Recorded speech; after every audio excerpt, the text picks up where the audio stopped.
Kyiv on Saturday in Paris hints United States of America, U.S. President-elect Donald Trump that Ukraine needed just and enduring peace, that Russians under the leadership of President Vladimir Putin can't destroy in few years, with the Ukrainian President, Volodymyr Zelenskyy also stating how Russia is trying to subjugate Georgia after many wars against the country.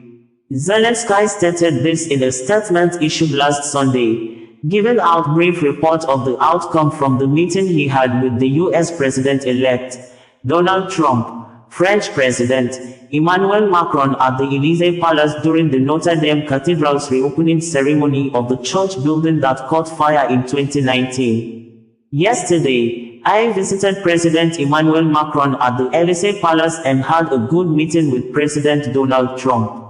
We discussed important issues on the battlefield and in the global situation, from our front lines to North Korea. I stated that we need a just and enduring peace, one that the Russians will not be able to destroy in a few years, as they have done repeatedly in the past.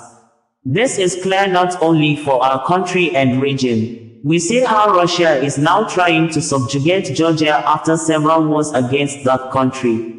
Russia still does not want to ease its grip on Moldova. Now the Russians are retreating from Syria, but that does not mean they will not try to sow death there again. Russian military presence is also active in Africa, with the sole purpose of destabilization.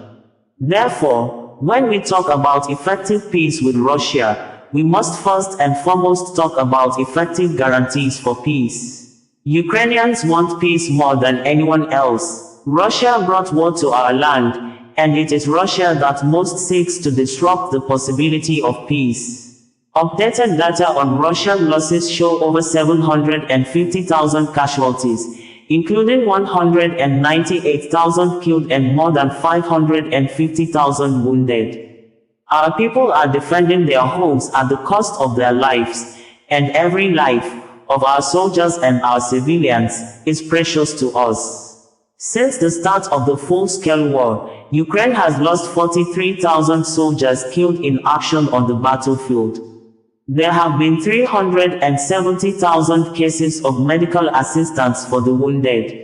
It also needs to be mentioned that in our army approximately half of the soldiers wounded in action are later returning to the battlefield, and that our data also includes light or repeat injuries.